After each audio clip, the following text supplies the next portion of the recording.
Good evening. Welcome to this Tuesday, March 4th, 2014 meeting of the Raymore Planning and Zoning Commission. Please rise for the Pledge of Allegiance. I pledge allegiance to the flag of the United States of America and to the republic for which it stands, one nation, under God, indivisible, with liberty and justice for all.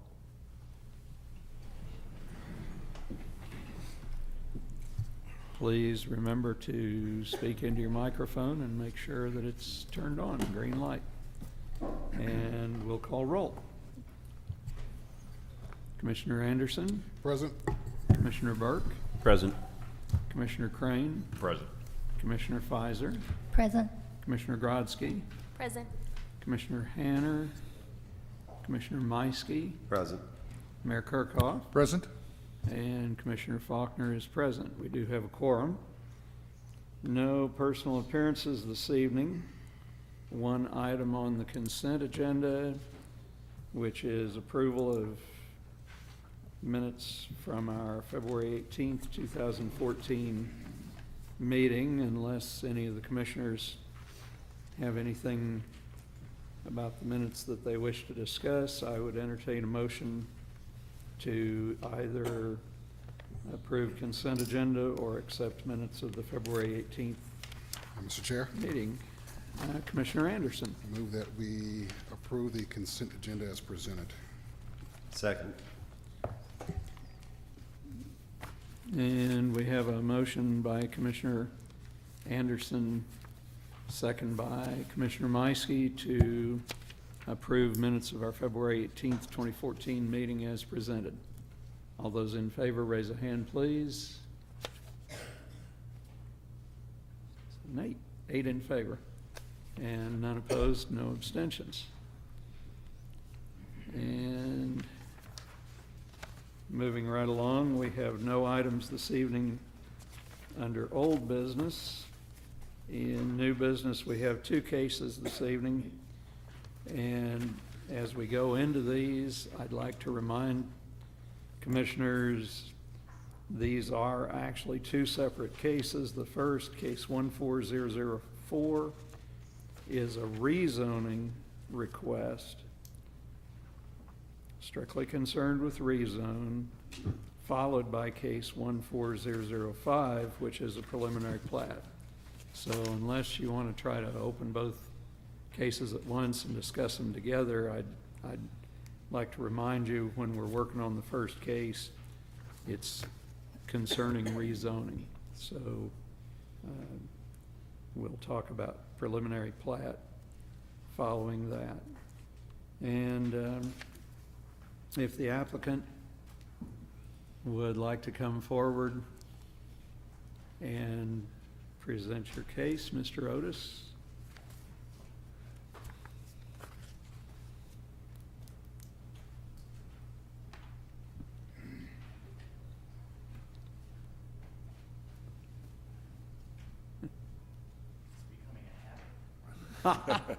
Well, that's a good habit. We're glad to see you. Oh, check the mic, please. Is it green? Green is good. Now it's green. Oh, thank you, sir. Good to go. Okay.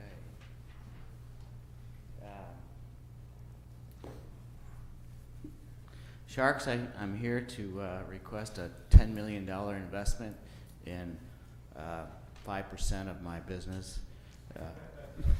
Never mind, that's a joke. Shark Tank. Sounded very familiar. I have some things that I want to hand out to you, since we have been up here quite a bit, and I think we're going to be up here quite a bit more. I'd like for you to have a closer look at what the Good Ranch is. And these are just some of our brochures, and I'll just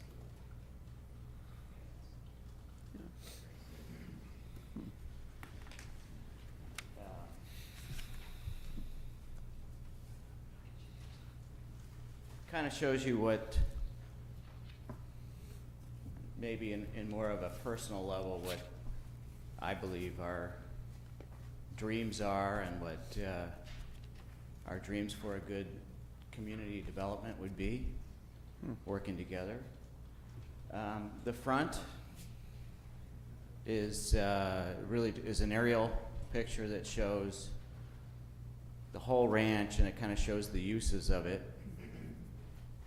and what we planned on the uses, but it's all depends on, you know, how things develop and how we proceed. But that's kind of a guide to what we would like to see. Inside, the entire inside as you open it up is an artist's type rendering that gives a little bit more of a personal feel to kind of what we feel is a good community development again. And then on the back side of that, you'll get the history of the Good Ranch and how it all started. And it's really kind of got a great story, even beyond what that says if you talk to Gibb. And then inside in the packet, I've included tonight's development preliminary plat that we're requesting approval of. And then there's also a conceptual plan of track 1, which is still, again, just an idea that has in the center a market square where maybe the city could have functions like maybe summer carnivals or art in the park, and then with the buildings all around, surrounding it, lots of nice restaurants, retail, offices, things like that. So that's just for you to hopefully get a good feel, a better feel for what the Good Ranch is and what we want to achieve. So tonight, again, my name is David Otis with the Good Ranch, and we are here to seek recommendation of approval for the preliminary plat, C3 commercial retail hotel for what is currently called North Cass Plaza, which is probably temporarily called North Cass Plaza because we had to come up with a name. And if you have any ideas, that would be great. And with that, our planner that's with us tonight is Pete Opperman of Opperman Land Design, who put together the plan that we're looking at, along with Steve Warger, who you are familiar with, who did some of the engineering, and then we had a traffic engineer, Kristen Skinner, and I don't believe she's here tonight. But with that said, Yeah. Thank you. As Dave said, my name is Pete Opperman, Opperman Land Design. Am I supposed to give my address too? No, you can, but Okay, well, don't know that we need it. anyway, I'm the land planner and landscape architect for the plan before us tonight. We essentially have 2 rezonings that we're asking for.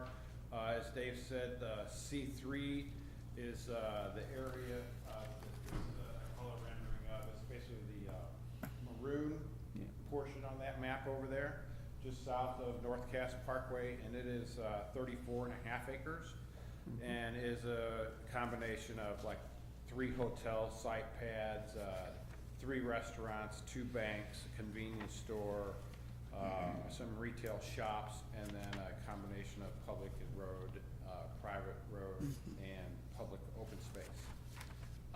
The business park part of it is the purple area over there, not shown on this map. And it is essentially 113.57 acres. And the reason we're not showing any particular pad sites or site plans is that we don't have somebody that says, you know, we want to come here. And I mean, with that, you're totally subject to what their building's going to look like and so forth, or the footprint for it, I should say, and how much parking they might need, which we don't really know at this point. But with the C3, again, what we're looking at here is we have a series of 10 different lots that are like I said, 3 hotels, various other uses, but they're pretty much what we anticipate might be a good mix of uses and where they should sit in a commercial situation such as this. And, you know, I could go through and tell you what all the acreages are and parking and all that stuff, which I'm sure you're not interested in.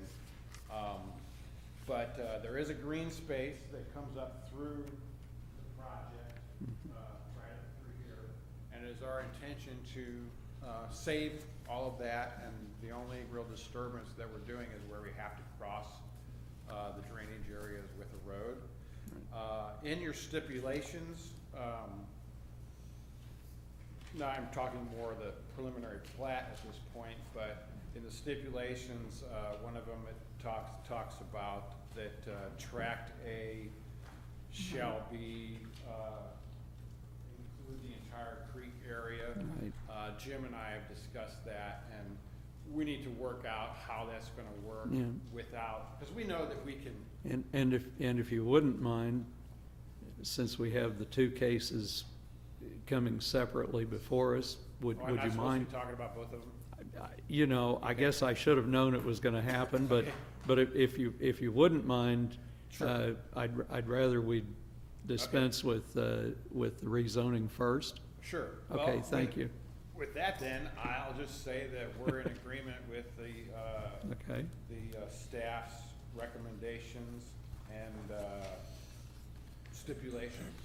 yeah, And with that, I'll just answer any questions, or Dave can, or Gib Sure. can. thank you.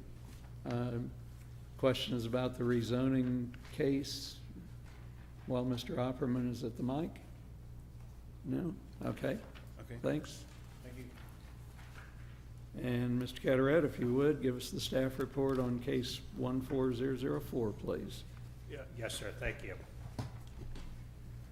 Case 14004 is the request for the rezoning. As the applicant and Mr. Opperman stated, the proposed C3 zoning area shown on your screen is 34.50 acres, and this is proposed to go from current agricultural to the C3, which is our regional commercial district. This is our most intensive commercial zoning classification that we have in the city. And then the proposed business park area zoning, 113.57 acres going from agricultural to business park. As you may recall, there currently is property zone business park within the Good Ranch. That's the large area that's south of 195th Street. That property came before you previously for rezoning, but this is a separate second area that they had proposed for business park zoning. Go through a few things in the staff report. This aerial photograph was taken in 2012, generally showing the area of the proposed rezoning. There's kind of a very identifiable demarcation, which is actually, there's an overhead transmission power line that crosses through the property, kind of separates the commercial zoned area from the business park zoned area. And you can see quite a bit of the improvements that have been made within the vicinity of the property. Of course, the interchange, North Cass Parkway, extension of Humock Hill Road, and the extension of Dean Avenue. The applicant had submitted previously some aerial photographs that have been taken of the property. So I included those in the staff report. It gives you a little bit of an overview of the intersection. The first photograph here is actually looking at the property, looking towards the southeast at the proposed rezoned area. This particular photograph shows the property, a view looking north. A little bit closer view of the property looking north, and then the last photograph is looking east at the interchange area. Land area, the north side of Cass Parkway is already zoned commercial. The area right along the where Dean Avenue and North Cass Parkway meet is zone C3. The land area that's closer to Lucy Webb Road is actually zone C2. That's what this existing zoning map does identify as the surrounding zoning. Again, that land area north of North Cass Parkway, zone C3. There's still a pocket of agricultural here at the, what would be the northeast corner of Dean Avenue and North Cass Parkway. And then if the proposed rezoning is approved, you'll have the C3 of the business park. It's still quite a large area, south side of North Cass Parkway, that would be zoned agricultural. The PR zone property down here is the city property where our lift station is located at. And then, of course, this south side of 195th Street was the existing business park zoned area included in the Good Ranch. Looking at the growth management plan for the area, this growth management plan is a reflection of the approved land use plan that's part of the memorandum of understanding for the Good Ranch. So it does reflect what was approved back in 1994. And again, we have the existing business park zoned area and planned area south of 195th Street. Dean Avenue is shown on this particular drawing here.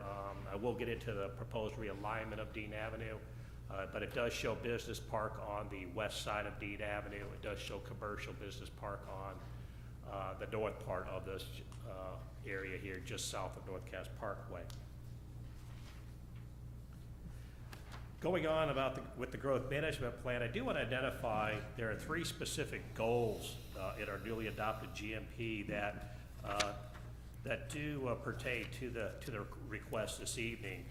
We have 2 goals under economic opportunity, our goal number 3 and our goal number 5.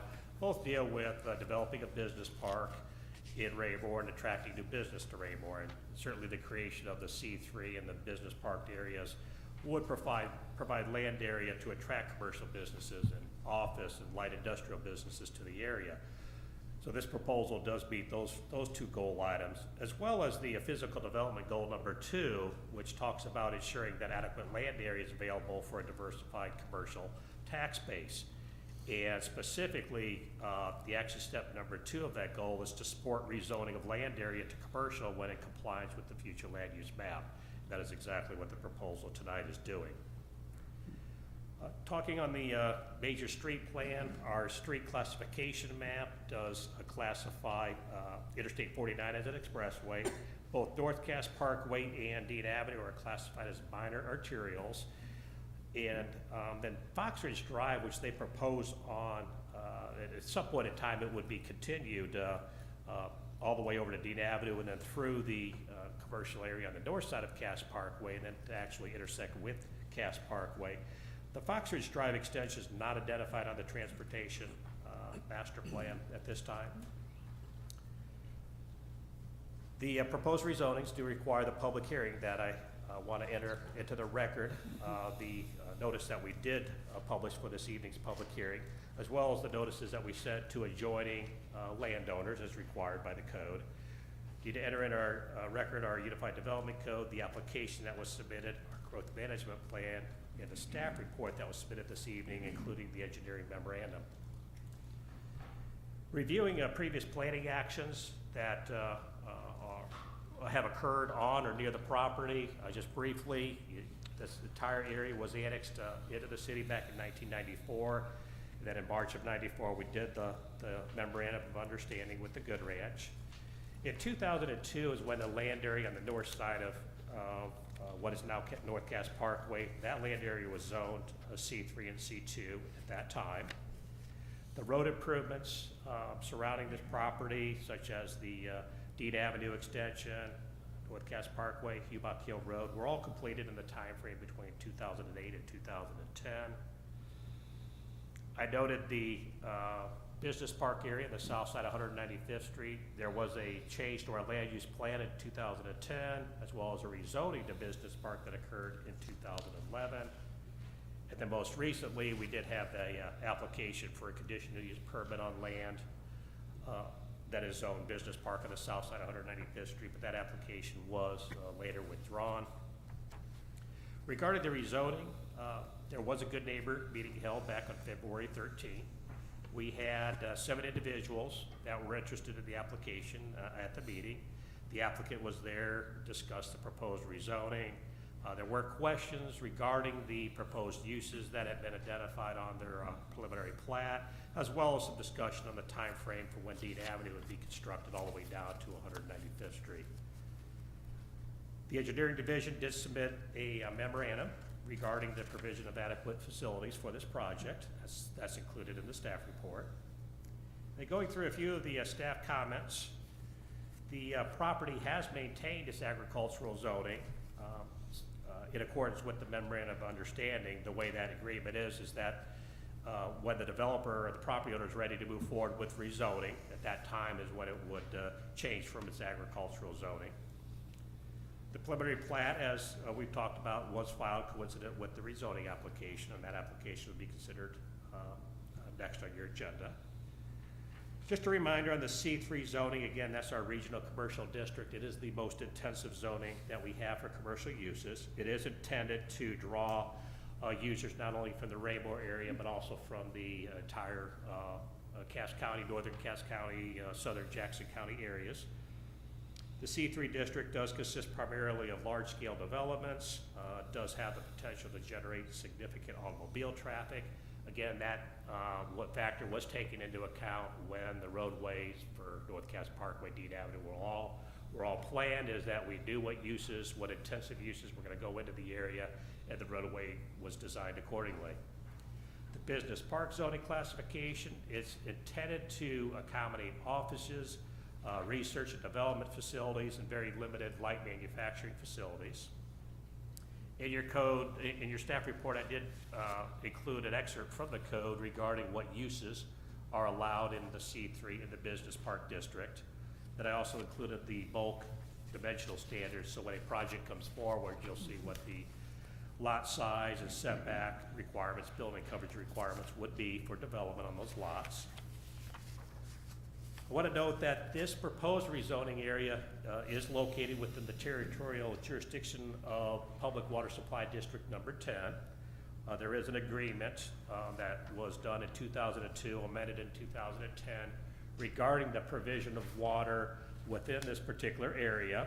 The agreement does allow the city of Raymore to serve the commercial development in this area, even though it is in Water District 10 territory. The agreement specifically allows the city to serve non-residential development. We do have a water main that was extended when Dean Avenue was constructed. That water main does go under the North Cass Parkway and does provide service to this property, so it will be served by the city water.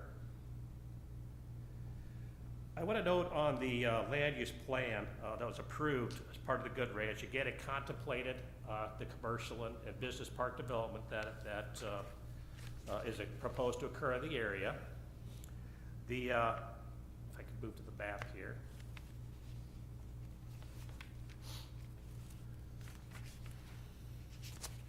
This particular area, again, what it's showing is the proposed rezoning to commercial as part of Tract 10, the northern part of Tract 10 and Tract 9, which were identified on the land use plan as commercial, proposed commercial area. The proposed business park area the rezoning area includes parcel 10, which is shown here as business park. It also includes parcel 11, which on the land use plan is identified as R3 multifamily. What is being proposed with the rezoning, and somewhat coincident with the rezoning and the preliminary plat, is a realignment of Dean Avenue that would extend south of North Cass Parkway. And the proposed realignment would shift the roadway to the west, and it actually would go to the west of our lift station facility down close to 195th Street. This alignment has been reviewed by the city public works director. This particular map you're looking at does not reflect the new alignment or the proposed new alignment, but what it does show is the proposed land uses for Tract 10, Tract 11, and then Tract 12 on the east side of Dean Avenue, proposed multifamily. What my point here is that with the proposed realignment of Dean Avenue, it actually would reduce the overall acreage of the business park area because the road is shifting closer to 71 Highway. That would subsequently increase the land area for multifamily. So what the developer is proposing, which staff does support, is the parcel 11, which is proposed for multifamily, would convert to the commercial zoning. And then at the end, the net end result would be the no net increase or loss in either commercial or multifamily area. So the land area that we're losing by the realignment of Dean Avenue is being gained by taking parcel 11 and making it part of the business park. So we felt that was a fair proposal. We didn't want to see additional multifamily area, and this proposal does not create that situation. So we're comfortable with tract or parcel 11 being used for the business park area. Staff has submitted proposed findings as part of this rezoning application for your consideration. The staff recommendation, we note that the proposed rezoning is consistent with the master plan proposed for the Good Ranch back in 1994. It's consistent with the future land use plan map and several goals contained in the growth management plan. I note that significant improvements, including construction of Dean Avenue, Humock Hill Road extension, North Cass Parkway, and the interchange, and the extension of the water main were all completed to facilitate commercial and business park development in this area. The proposed rezoning is necessary in order to create lots that can be platted and then marketed for future development. So based upon all that information that's contained in the staff report, what's been said this evening, staff does recommend the commission accept those proposed findings of fact and forward this case to the city council with a recommendation of approval. And again, one final note, I didn't specifically indicate this, but it's important to note that, because this question did come up at the Good Neighbor meeting, that again, this proposed land use plan, the proposed zoning this evening, has been part of the record since 1994. So all the development that's occurred at the Good Ranch, all the homes that have been built in Stonegate and Wood Creek, Meadowwood, the Meadows, all occurred as part of this plan, but after this plan was approved by the city. So anybody purchasing property in that area should have known that this is what the intent was for that area. And I think that's reflected in the fact that, at least at the Good Neighbor meeting and so far until this evening, I have not heard any comments to the negative regarding the proposed development. There were some inquiries on the ability of the roads to handle the increased traffic, but again, it was designed for development within the area. So and I think the traffic study reflects that. So that really concludes staff comments at this point in time, and I'm glad to answer any questions you have of staff. Yep. Any questions for Mr. Catterat at this time? No? Okay. With that, we'll open the public hearing on case 14004, North Cass Plaza rezoning. And as always, ask that any members of the public that wish to speak this evening come forward to the podium, state your name and address for the record, and normally we'd ask that you limit comments to 3 minutes or so to keep the proceedings moving. I don't see that should be a problem this evening. So let's open the public hearing on case 14004, North Cass Plaza at the Good Ranch rezoning from A agricultural to C3 and A to BP Business Park. Would anyone like to speak on this case? Yeah, I think once you come forward, yes, the obstacle course there. Hi, my name is Stephanie Como. I live at 1520 Blue Sky Lane, which is very close to the proposed parkway. And I guess my question is about the environmental concerns and the planning for if there's any plan for the grading and tree preservation there. Mm-hmm. I talked with Jim, I met with Jim earlier and discussed my concerns about the traffic and that kind of thing. So that was just kind of my question, was if there's any additional plan for also additional landscape architecture there that could enhance the beauty beyond what our current standards call for. Right. So thank you.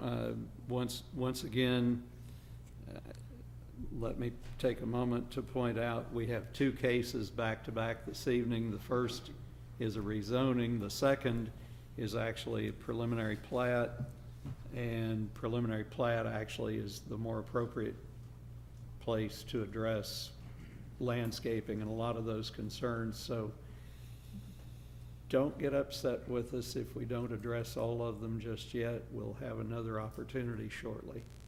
But Mr. Cataret, would you like to touch on any of Ms. Como's concerns at this time, or shall we just defer those? Well, we certainly can.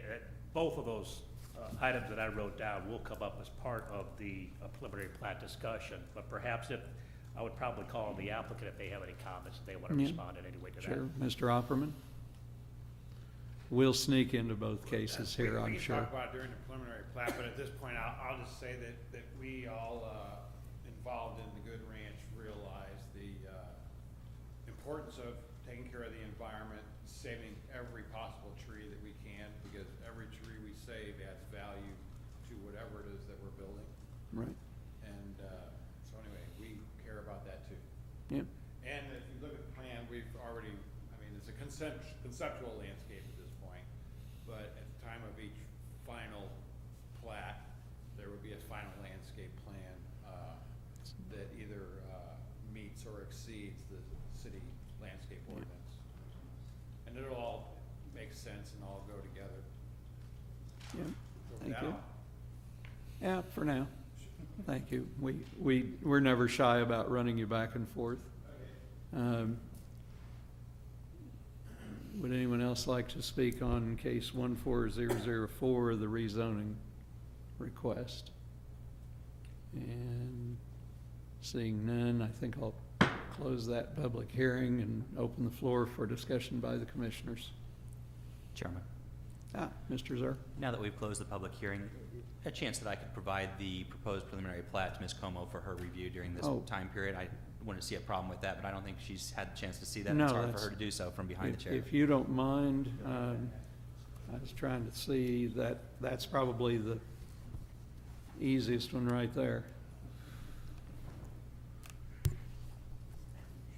Yeah, no, thank you, Mr. Zer, appreciate that.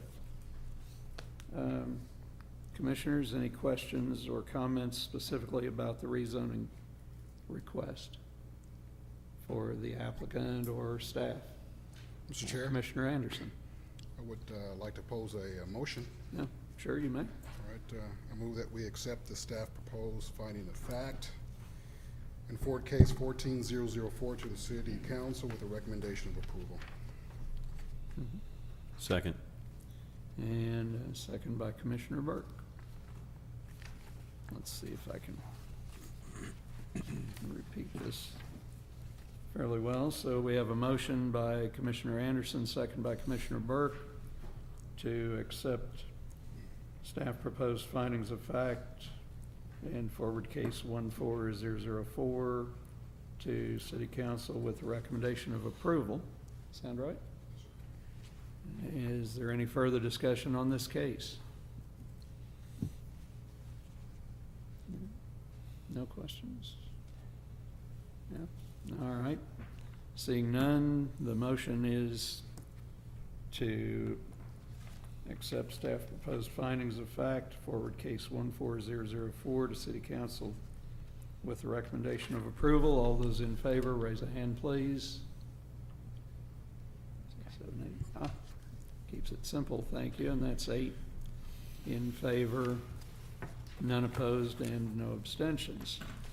And that will take us right into the companion case 14005, North Cass Plaza at the Good Ranch preliminary plat. And if the applicant would like to come forward again, my apologies for cutting you short earlier, but No problem. take it away, Mr. Opperman. Again, I'm Pete Opperman, Opperman Land Design, the land planner and landscape architect for the project. And as I stated earlier, essentially we're creating the C3 and BP areas here in the hopes that it will again create more interest in actual buyers or tenants to come to start developing the area. And we have 10 lots in the C3 area, and as I said earlier, we're not showing actually layouts in the BP area, but it's our full intention to, as I said earlier, save every tree that we can, preserve the creek, minimize the grading, do the appropriate detention, and unless anybody wants any other explanation, that's basically Thank it you. in a nutshell. I'll answer questions. Any questions for Mr. Opperman at this time? We can always ask more later. All right. Thank you. Mr. Catarat, if you would, give us the staff report on case 14005, please.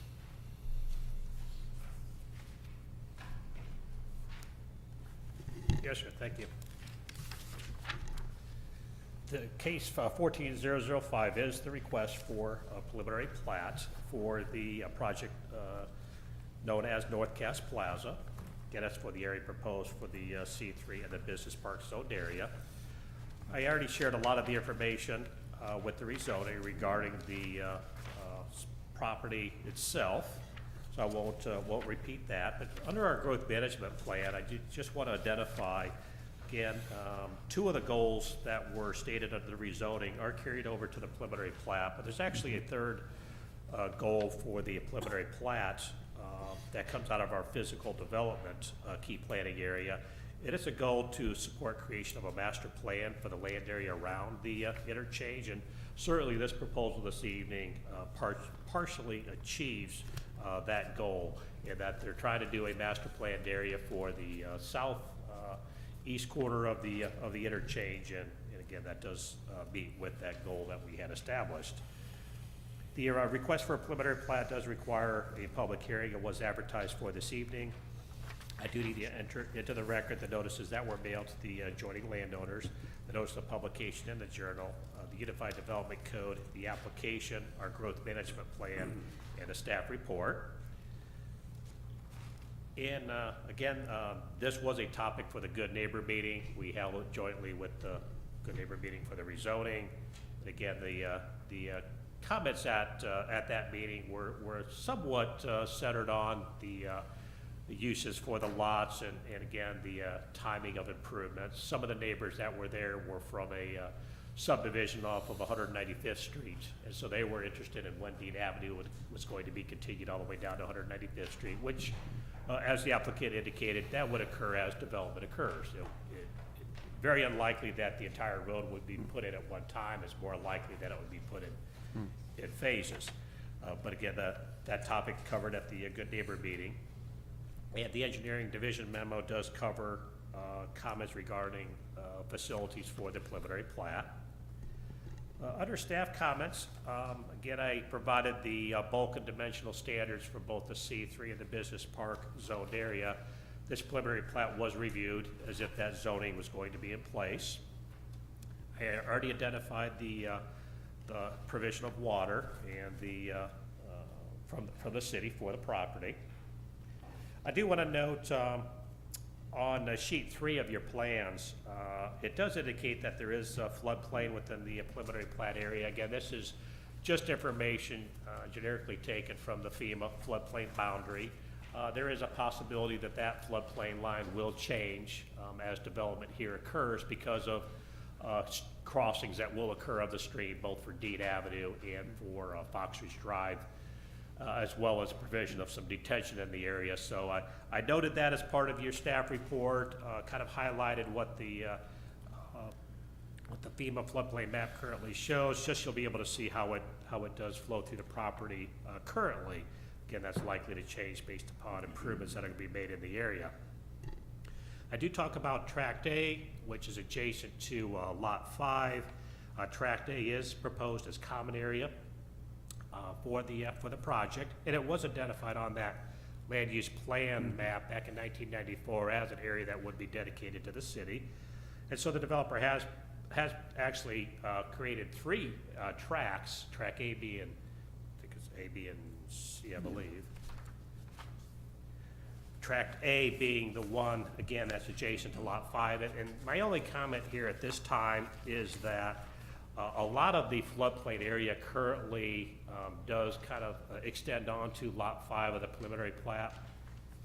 I simply want to note that when the final plat does come through, that the boundary line for the floodplain will be better determined. And I think the interest of staff at that point in time is going to be for the amount of floodplain on Lot 5 to be minimized. So we're trying to keep the floodplain area, the stream corridor, if you would, within the open space tract. Floodplain is not prohibited from being part of a commercial lot. So it's not that we don't allow it by code, but we do want to try to have as much of the stream corridor and the floodplain area within the open space tract. I also want to note, when we look at this preliminary plat, one of the sheets, or a couple of the sheets that are included in your drawings do include conceptual site plans to identify uses, hotel, bank, et cetera. And of course, the preliminary plat is not approving those uses, not approving the site plan layout or the access points for the lots, but it's showing conceptually to show, when we went through the good neighbor meeting, to show individuals what potentially could occur within the area. All the uses they identify here are permitted. It's just I don't want us to focus on what uses are where, or where the access points are for the individual parking lot areas. Because, of course, as site plan comes through, that's when that would be determined. I do want to note that our code does require, or does allow the planning commission or the city to require a tree preservation plan. We did not require one as part of this preliminary plat, but it is something that would be looked at if they were to come in and request a land disturbance permit to do some site grading, or if they come in for a site plan approval. I do want to note, if they do obtain the preliminary plat approval, that does give them the right to do land disturbance in advance of a site plan or advance of a final plat. But again, our code allows us to require that tree preservation plan before they get a land disturbance permit. So we'll see how this project progresses if in fact their zoning and the preliminary plat get approved. But it's likely at some point that some tree preservation study will need to be completed. So I just wanted to note that. Again, as indicated, the plat does propose the extension of Dean Avenue south of the North Cass Parkway. Again, I've already talked about Fox Ridge Drive, but what is planned to occur with other developments within the Good Ranch? Right now, Fox Ridge Drive does and the Wood Creek subdivision before stream crossing there. But there is the proposal as part of the next phase of Meadowwood of the Good Ranch to extend Fox Ridge Drive over to Dean Avenue. The developer has also indicated at some point that Fox Ridge may be continued on the west side of Dean Avenue, where it would then turn south to connect to North Cass Parkway. And that's why in the site plan, the preliminary plat that you received, it does identify Fox Ridge Drive, and that's how Fox Ridge Drive would eventually make its way down to North Cass Parkway, and actually extend south of the North Cass Parkway. I do also want to note, again, it's shown on your screen here, is that the proposed intersection of Fox Ridge Drive and North Cass Parkway is under the jurisdiction of the Missouri Department of Transportation. They have full control over the North Cass Parkway between where the interchange is to approximately 100 or 200 feet to the west of the Dean Avenue intersection. So they fully control any access points within that area. They do not control any of the intersection of Dean Avenue and North Cass Parkway. That is fully under the City of Raymore's control. But the intersection proposed at Fox Ridge Drive at North Cass Parkway is approved at this point in time for what's referred to as a 3/4 access point, meaning that, of course, right turn movements are fully allowed and left turn movements from North Cass Parkway are allowed. So you could turn, you'd be able to turn, if you're heading east on North Cass Parkway, you would be able to turn left and head north on Fox Ridge Drive, or if you're heading west on North Cass Parkway, you'd be able to turn left and head south on Fox Ridge Drive. What it's specifically designed to prohibit is left turn out movements, left turns from Fox Ridge Drive out onto the North Cass Parkway.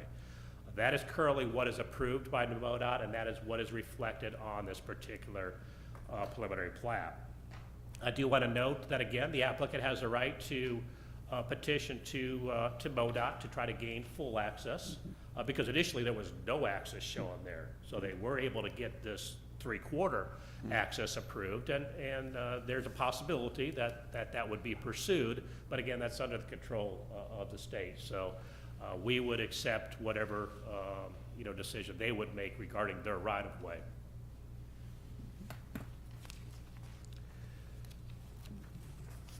I also want to note that you would see on the preliminary plat, again, conceptual site plans here, but they do show internal cross-access, which is very important in an area where there is limited access to North Cass Parkway. So we certainly want to see, and our code requires, the ability to be able to move between parking lots of one business to the next, and this site plan does reflect that. The only time perhaps where it wouldn't occur is if there's a stream, in between two lots where we wouldn't want to see an additional stream crossing.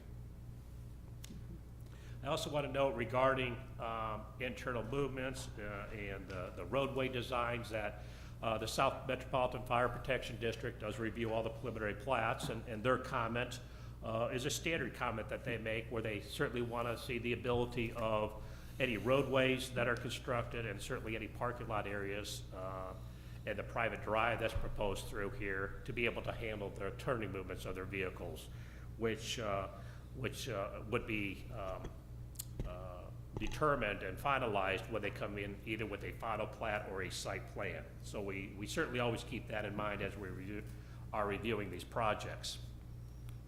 I do want to talk about a proposed access, which would be on the east side of North Cass Parkway. There is a proposal at this time to have an access between Lot 9 and Lot 10. Again, this particular segment of North Cass Parkway is under the control of the city of Raymore. We do have an access management plan that does prohibit full access movements on an arterial roadway such as North Cass Parkway within a 1/4 mile of an intersection, and here the intersection of Dean and North Cass Parkway. So initially, the proposed access between 9 and 10 as it was too close to the intersection, and staff wanted that access removed. The applicant came back and indicated that they at least wanted to see about a right-in, right-out only drive there, which staff looked at, and generally we would be okay with that if left turn movements could be restricted or prohibited. The concern we have with allowing right-in, right-out is historically in the Raymore community, the use of a pork chop just does not work. And what we would want to see, if there is a right-in, right-out turn movements there, we need to have some type of inhibitor in North Cass Parkway. What we would suggest is something very similar to what MoDOT approved. So we would be okay with 3/4 turn movements, again, left in, because if you are heading westbound on North Cass Parkway and you pass Stonegate and you want to turn in and frequent a business on Lot 9 or Lot 10, it would make sense to allow that left turn in movement there, rather than forcing them to the intersection of Dean and making, go down Dean Avenue and then make another left turn onto the private roadway to access it. So we would be okay with a 3/4 turn access there, but it needs to be something permanent. We certainly don't want to see right-in, right-out with only a pork chop. So our recommendation is, and you see it carried over to the staff recommendation, is we would not allow the access if there's no restrictor in the middle of North Cass Parkway. We are recommending, or as part of the preliminary plat approval, there would be a full access allowed on the very east side of Lot 10. That is not quite a 1/4 mile, but with the stream crossing that already is there on North Cass Parkway, there was no ability to move that any further to the east, but we felt it was far enough from the intersection to allow an actual full access there. I want to note that the jurisdictional assessment report will be required as part of any land disturbance of the property. Again, we have a stream crossing through this particular area. There is floodplain, FEMA floodplain shown, so they will need to obtain approval in order to have a crossing of that stream. And part of that would be an assessment being done of the stream. So I simply mention it. We know that it will be required as part of any development within the area, especially when they look at a crossing of the stream. I also want to note a private drive is proposed as part of this particular preliminary plat. It's really an access roadway on the rear, the back side of the proposed lots. It is a private roadway which does require approval of the city council, but if the city council were to approve the preliminary plat, that would be approving the private drive. Staff is in support of the private drive proposal. We have also approved the proposed location of the intersection of the private drive with both Fox Ridge Drive and Dean Avenue. So that was looked at again by our Public Works Director, and again, we're limited on how far south that private drive can be pushed because of the stream that does cross through the property. I know pedestrian connectivity has been provided as required by our code, shown on the preliminary plat. Again, those open space tracks would be dedicated to the city as final plats proceed through the process. Staff has proposed findings of fact for your consideration. As part of the staff recommendation, we do recommend the commission accept the staff proposed findings and forward this case to the council with a recommendation of approval. Subject to, we have 7 conditions, and what I'd like to do is hand out a sheet. It does propose 2 revised conditions.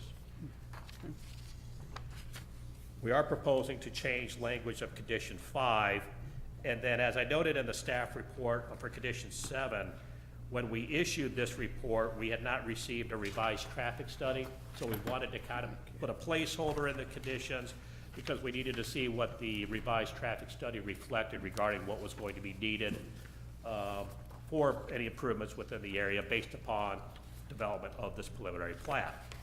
So I'll go through the conditions, and then I would ask that you refer to the sheet we handed out for condition 5 and condition 7. Condition 1 that we would propose is that prior to any land disturbance activity, the applicant shall submit a letter of jurisdictional determination to the city indicating whether there are any water bodies on the property to be disturbed that are subject to the jurisdiction of the U.S. Army Corps of Engineers. And then condition 2 ties in with condition 1. If there are any water bodies subject to the jurisdiction of the U.S. Army Corps of Engineers, then a permit from the Missouri Department of Natural Resources and the Corps shall be submitted prior to commencement of any land disturbance activity. Condition number 3 is that prior to any land disturbance activity, the applicant shall submit a tree preservation plan, and we had talked about that earlier.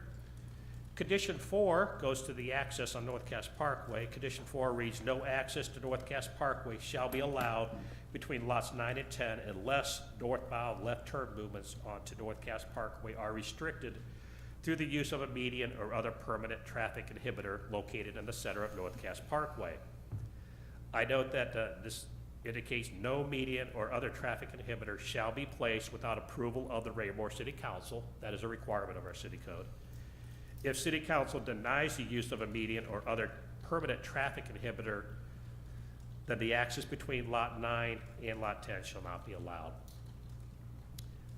Condition 5 that we would recommend, again, different from what was just submitted staff report. The proposed condition is that at the time of final plat consideration for Lot 5 and or Tract A, that Tract A should contain any floodplain area and stream corridor that is remaining after issuance of any permits necessary to disturb the stream. What we're trying to do here again is try to have any floodplain area or any part of the stream be contained within the open space tract. Condition 6 is because they are proposing a private drive, documentation that a business district association has been formed to maintain the private street shall be provided to the city prior to approval of any final plat. So we need to make sure as a city that we have some mechanism in place, a funding mechanism in place to maintain that private road in the future. Because the private road does not provide or meet the standards of a city public street. So it wouldn't be something that we would be able to take over or want to take over as a city in the future. So it does need to have a mechanism for improvements and maintenance.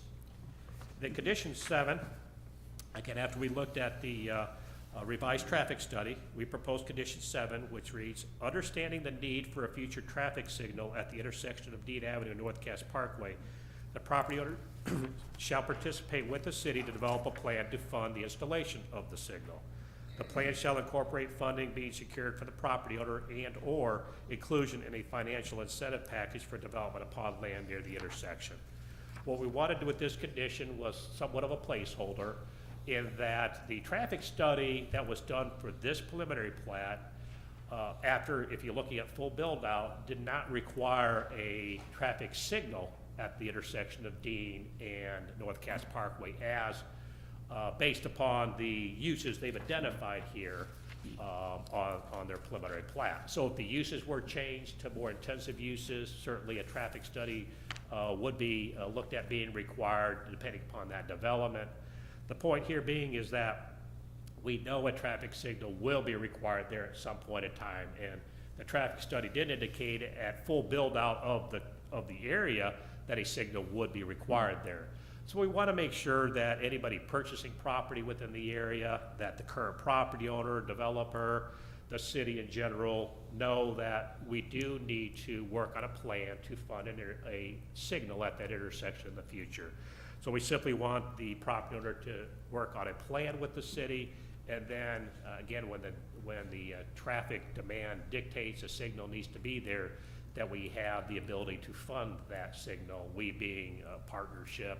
It may come from financial incentives that would be offered within the area, could be covered under the the Transportation Development District, or the tax increment finance district that could be established in the area. So we simply want to make sure that the need for a signal doesn't get forgotten. And so that's the intent of condition 7. So that is staff recommendation, and that would conclude staff comments at this time. Thank you, Mr. Cataract. And unless commissioners have any questions for Mr. Cataract at this time, I will open the public hearing. Mayor Kirkhoff, sorry. Thank you. Mr. Cataract, I hesitate to broach the subject, but I feel that I must. And I see the smile, so you know what I'm about to ask.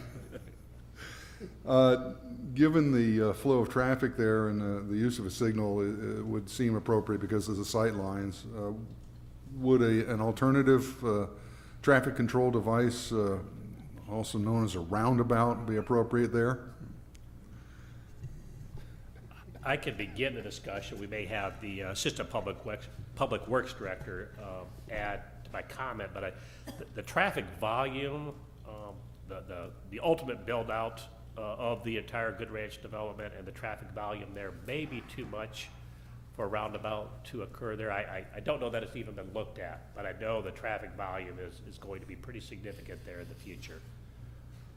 Okay, thank you. Yes, And your capacity coming off of Highway 49/71 probably will not allow you to put in a roundabout. And you want to also look at the safety standards that are needed for intersection with a high volume amount Right. of traffic, this commercial type of development. appreciate that. I had to ask the question, though. Okay. So I'll open the public hearing on case 14005, and anyone from the public that wishes to speak on this. Mr. Opperman. Well, I just think that I should ask the question anyway. Sure. On item number 4, should we make mention in there, Jim, about the staff is in agreement with the 3/4 movement? Should that be determined to be the appropriate traffic control between lots 9 and 10? Instead of what we're showing on the plan, which is just a right in, right out with that turn inhibitor? Oh, we certainly are okay with that. Yeah, if we can Well, and we incorporate just, some you know, language. like, I mean, you mentioned it in your staff report, but it didn't make it into Yes. the stipulation here, so I just think that we should make that a matter of record, that everyone's in agreement that that is a possibility. And we like that idea too, because it gives us more flexibility, more turns you can make. Mhm. Although it probably would be more expensive, but it would be better. Right, okay, thank you, Mr. Opperman.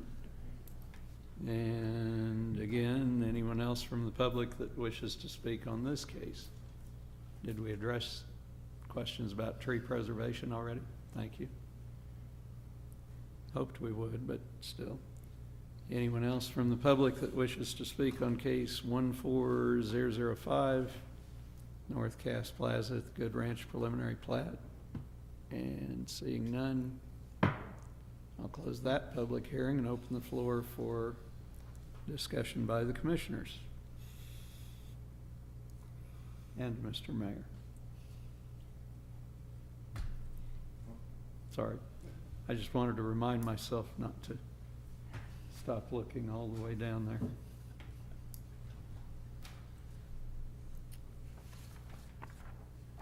Let's see. Commissioner Gronsky. Just a question more out of curiosity than anything. Does the city typically do anything for animals when the plats of this size are coming in? I mean, I know there's a lot of animals in that area, and not just concerned about their welfare, but also them going into the surrounding residential areas, because I know that's a problem in my neighborhood. Just curious. I guess the one thing that I will comment on, of course, the Good Parkway, the Good Parkway that does extend from Lucy Webb south would extend on the south side of North Cass Parkway as well. And there is a very large area proposed for city parkland, around 140 acres that would actually be just to the southeast of this particular area that is reserved as open space, parkland, et cetera. So there will be, fortunately, some area reserved for, wildlife to be able to go to. So not only the Good Parkway, but I think that large open space area will be pretty significant to help the situation. I guess I mean more like the coyotes and foxes. I mean, I know they're definitely a problem out on that area, so. Thank you.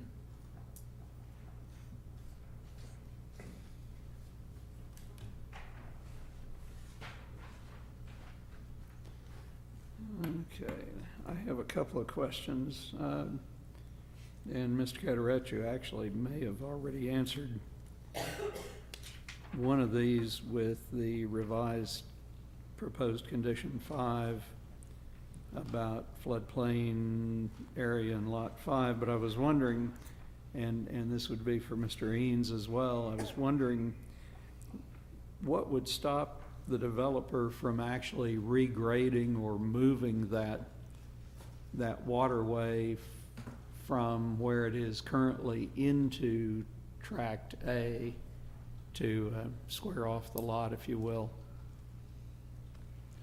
Would that be allowed with Corps of Engineer approval, or how does that work? That's just what I was going to indicate. I mean, again, the drawing that I provided to you was not based on very specific elevation data. So generally what the FEMA floodplain map showed is what we illustrated here on the preliminary plat. The jurisdictional determination will indicate just whether or not there is water subject to federal regulation there. And if there is, then that permit process is what would dictate what they actually could fill in, or if they could modify or impact that jurisdictional water or not. So it's hard to answer now, but certainly as the project moves forward, if there are any waterways under federal jurisdiction, then their permit process will dictate whether they can be affected or not, whether they can be filled in or not, or et cetera. So we wanted to make note of what is there. That's why we want to require the jurisdictional determination. We want to make sure if there are federal waters that they do need to be considered in the development, and I'm sure that will be done, and I'm sure that's the intent of the applicant as well. So it's a Okay. little hard to know at this point in time. Sure. And Mr. Haynes, did you have anything to add to that, or are we good? No, that was the correct answer. Okay, and, Yes, that's and I the correct would note, response. as part of this process, at a preliminary plat, normally that's a broad sweep. The applicant doesn't spend large sums of engineering money at this point. Once they get preliminary plat approval, then they can complete final plats, and that's where the hardcore engineering and the hydro, water runoff, everything like that is accounted for, That correct? is correct, yes. sir. Okay. So a related question, if I may, but Mr. Carteret, this one, I think I'll direct specifically to you. And again, honestly, I think you've already answered that some with the revised condition 5, but I guess I'm wondering what would prevent us from, let's say, not adopting condition 5 and simply having that waterway remain a part of lot 5. I mean, it might not be the best practice, I'm sure, but what would prevent the waterway from being an integral part of lot 5 as opposed to being split off into tract A? There's actually nothing, I mean, you have that discretion because we're dealing with a non-residential lot. So if in fact, let's say there was floodplain there even after, they do the Right. specific study, floodplain can't exist on a non-residential lot. So there's nothing in code that says, oh, you can't have that, versus a residential lot, which is very specific. No Right. floodplain on residential lot. So I noted that in the staff report. We think it's a good idea for the stream and any floodplain area to be in the common area tract, but it's, again, that's a recommendation to you. And that's, even in the proposed condition that I have, I use language of should rather than shall, I because I did don't want notice to that. dictate it. But Yeah. if you are comfortable with the layout they have, or you don't want to have condition 5, that's totally your prerogative as a commission. I will say that was more of a question of understanding, curiosity, if you will, but going forward, I just kind of wanted to know what was within or outside of our opinion. And Mr. Opperman, please, if you, yeah, no, come. You're not only allowed, you're invited if you'd like to add to that, Well, please. with the public hearing closed, sometimes they don't let No, anybody say you're anything. the applicant, so Okay. this is a little different. I will say that we have absolutely no intention of, disturbing that stream area. No, The okay. little problem that we have, and you can't really see it on here, but And we've lost you from the mic again, sorry. there's just a little tip that sticks up above the stream, Right, like a little cone, gotcha. that shows 100-year floodplain on it. We intend to either get that floodplain modified, Okay. which you can do by, showing the core that, we're not really hurting anything. We're just filling in that little tip Right. in order to do the parking. And then another, not necessarily the worst case scenario, but another scenario is we probably have more parking than we need at the south end of the building here.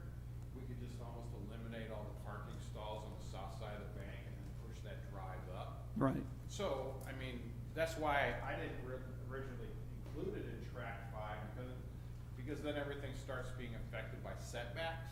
sure. And I kind of put track A where I did to just make sure we could get the path that Right, and I, Jim was really interested in getting from the interchange down into the shopping center. Sure. People could take the path on through the green space. and I realize, as I noted previously, this is not the stage where we spend hardcore engineering money. This is more conceptual, so I appreciate that. I was just kind of trying to look forward and see going forward what our options are. And I guess if you don't mind, and Mr. Otis and Mr. Good as well, while you're there, I was wondering if you are in agreement with staff's revised proposed condition 5 regarding that particular floodplain Right, and and Jim explained. 5 and A. I talked to Jim Yeah. about that stipulation and the. We're not original- springing a surprise on you Right, then. right. The Good. original problem that we had with it and that it might restrict, us being able to develop Lot 5. You're right. Which is a prime site for a bank. Our only concern is that if Tract A's line has to go too far north, that it starts inhibiting, Yeah. our Limits, ability to do that. limits the ability. But, Yeah. Jim's willing to work with this, and I'm sure that we'll get it worked out, Right. so we're fine with it. the way it is. Well, I would say that I'm considerably relieved this evening to see the revised condition 5 that's been proposed by staff. I think that's a much more workable. He's answer. left it flexible by putting the Right. should in there. I caught that. We've always been able to Mr. work Zur stuff out. caught that, I'm sure. Yes. Okay, thank you, Okay, Mr. thank you. Offerman. Well, that's all I had. Any other questions from the commission?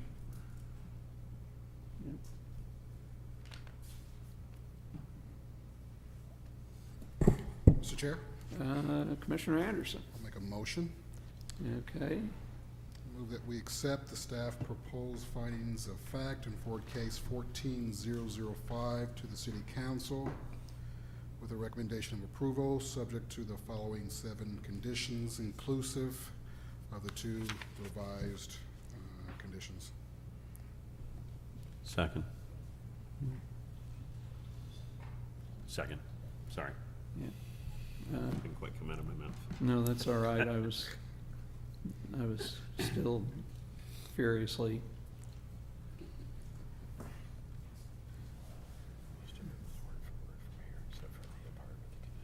Right.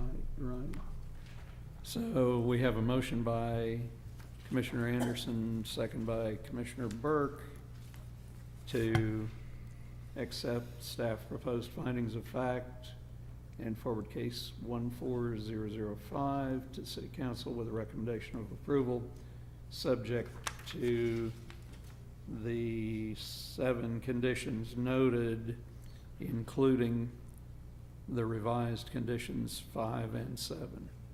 How's that sound? Right, Mr. Carteret? Just one question. I know the applicant indicated a desire to add some language to condition number 4 Oh, regarding. that's true. I do know, again, we have no objection of doing that. That statement is made under staff comment number 13, where, we do have, as part of the record, that the use of a 3/4 axis similar to the axis Right. approved by MoDOT for Fox Ridge Drive would be acceptable to city staff. That's directly going to the Right. intersection there. So I don't know that it needs to be restated. We don't have an objection to that Yeah. either way, but it is part of the record.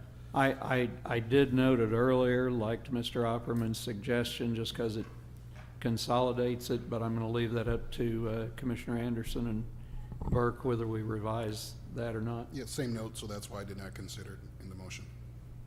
Okay. Mr. Zur, you think we're covered adequately? Okay. Motion as is.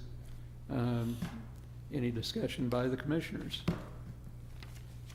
I could always amend it. I don't think that's necessary based on discussion just now. Any further discussion? No? All those in favor of, yep, oh darn, you're quick, of recommending approval of case 14005 with the 7 noted revised conditions, raise a hand, please.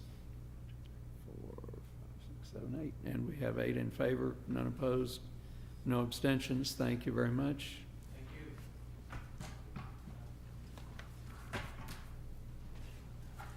And as I shuffle papers here, that will move us to City Council report. Mr. Zur. I'm pleased to be able to return to the Planning Commission again after my one meeting hiatus, thanks to Mr. Willerth and your opportunity to discuss stream setbacks. Mr. Willett did provide me with the agenda and the overview of what occurred at the February 24th, 2014 City Council meeting, and has provided me a report to provide to you all this evening. Mr. Willett identified 2 items of concern that you might be interested in. One was under the new business for first readings under the preliminary plat extension for the Raymore Galleria North. North 58 Equity Partners LLC sought to obtain a 2-year extension on their preliminary plat for the Raymore Galleria North. As I understand it, it was approved for a 1-year extension by a vote of 8-0. The second item I have on the agenda for the February 24th, 2014 council meeting was an annexation of Hubach Hill Road right-of-way. This was follow-up from a January 6, 2014 work session with the City Council, where they expressed a desire for the city staff to begin the process of exploring annexation of the right-of-way for segments of Hubach Hill Road that are currently shared with Cass County. There was a vote of 8-0 again on a first reading for approval of the staff to proceed with that annexation. That's all I have. Yeah, thank you, Mr. Zerm. Mr. Cataret, then, if you'd like to give us the staff report and planning pipeline, we will listen. Yes, sir, thank you. Looking at upcoming agendas, we will have a meeting on Tuesday, March 18th, so in 2 weeks. All right. We will have a final plat for the second phase of High Point at Creekmore. This is a proposed extension of the High Point development in Creekmore, so they're continuing their growth. We also have on the agenda, this would be under unfinished business, the 19th Amendment to the Unified Development Code regarding stream buffer protection. And that was continued, the public hearing continued to this meeting. I can report to the commission that there has been progress made regarding discussions between staff and the development community. We made very good progress with Bob Jackson, the developer of the estates and estate villas of the Good Ranch, in that working through a proposal to develop a specific development agreement for that project. We started with his project because as we had noted to Mr. Jackson, when he came through with his preliminary plat for that project, and this goes back to 2007, he actually incorporated a significant number of proposed improvements to the stream corridor that does cross through his property. So he was impacting some Order 1 and Order 2 streams, but he was proposing to do some significant improvements to the existing Order 3 stream that goes through the property. And much to his credit, there really was a lot of work that had been done that we are trying to memorialize into a development agreement, because we as staff do believe that his project, with those conditions we placed back in 2007, does meet the spirit and intent of our stream buffer ordinance. So we think that's a good way to move forward with his particular development. Good. We've also made some progress regarding the overall MOU for the Good Ranch, but we have not specifically sat down to meet with the developers of the Good Ranch. We will be doing that, and it probably won't occur this week, so probably looking towards next week. We've also had some very enlightening discussions with one of the individuals who spoke at the public hearing, Mr. David Flick. Right. If you remember Mr. Flick, the resident from Loch Lloyd, clearly an expert within the area of stream setbacks, within the Army Corps of Engineers permit process, and has volunteered his time and his expertise, as well as that of some of his employees, where they've come in and we've met a couple of times with him. He's provided some very good comments on our proposed ordinance. He's in fact even gone through and provided staff a red line version, if you would, where he's got some, as he mentioned at the public hearing, he had some minor tweaks that he thought would make our proposal even better. So we've taken advantage of his expertise and are working on some of those proposed changes. And we'll also probably involve him a little bit with discussions with the Good Ranch as we try to move forward and try to get understanding on all levels from the city as well as from the developer on how to move forward.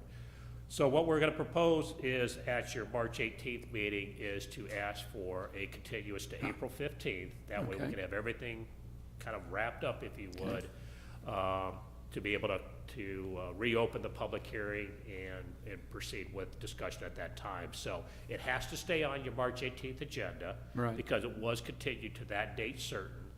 The public hearing's still open, so if anybody is here, you know, Okay. we'll want to hear from them that So evening. in your mind, we definitely will open the public hearing Yeah. again at the March 18th meeting. I think we should. There may Yeah. be somebody here. We No, will, I- of course, I have no notify objection. the development community, those that were here, that we are going to request extending it to Right. April 15th. Right. So I'd hope that that would be, you know, honored by the commission if Seem- 'cause I would seems assume very they would not reasonable. show up.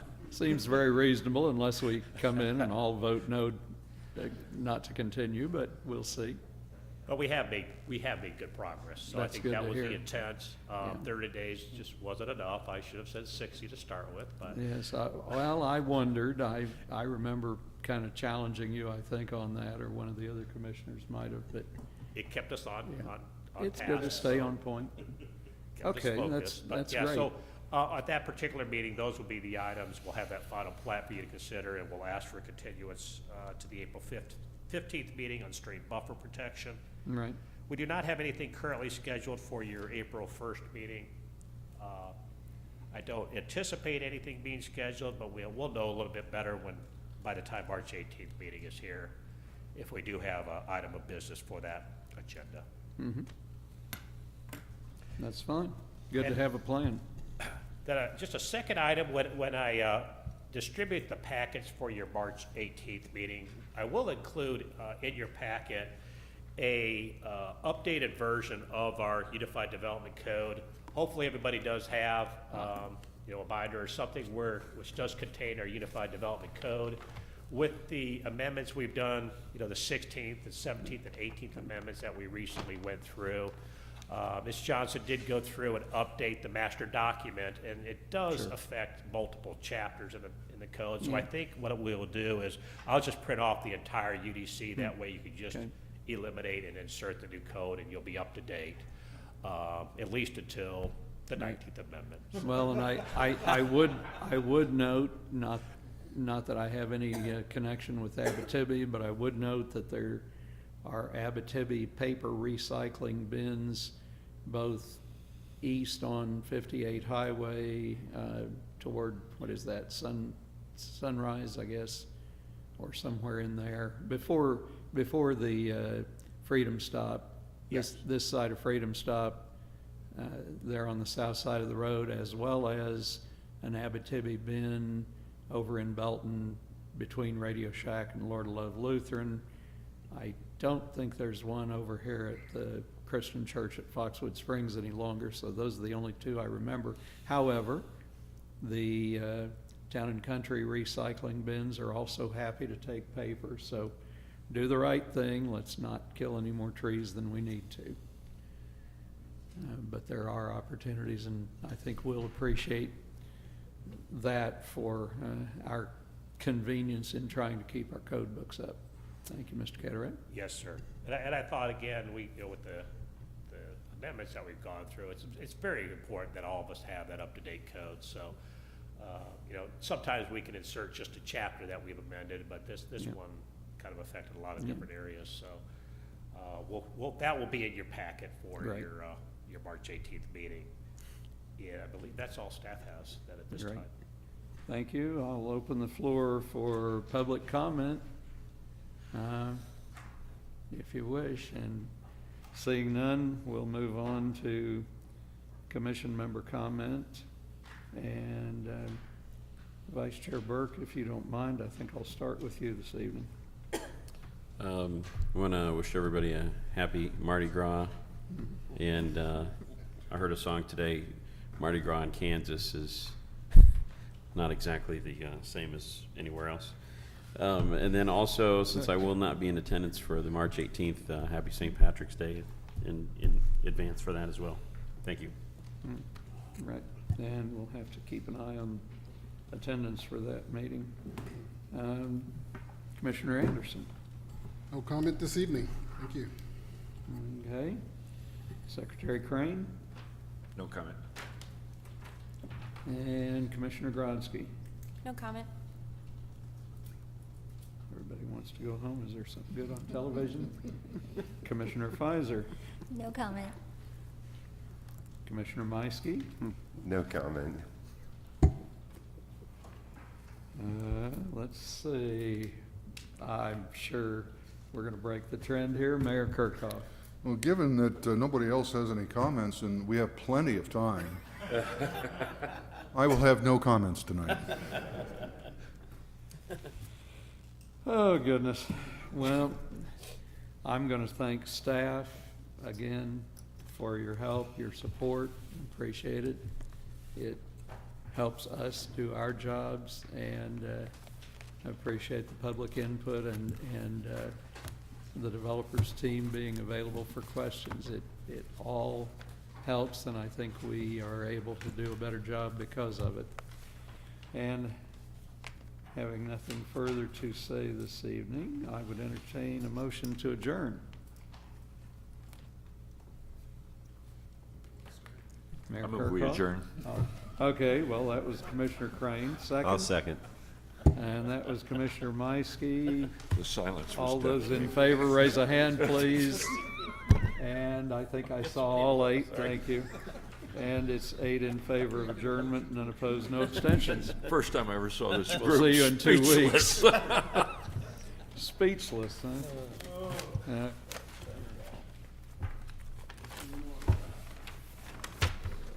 Now to go get Mama peanut butter parfait. Oh, is that right? Said, if you get out of here. Parfait.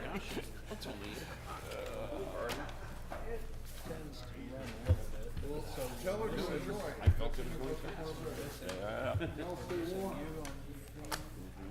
Supposed to warm?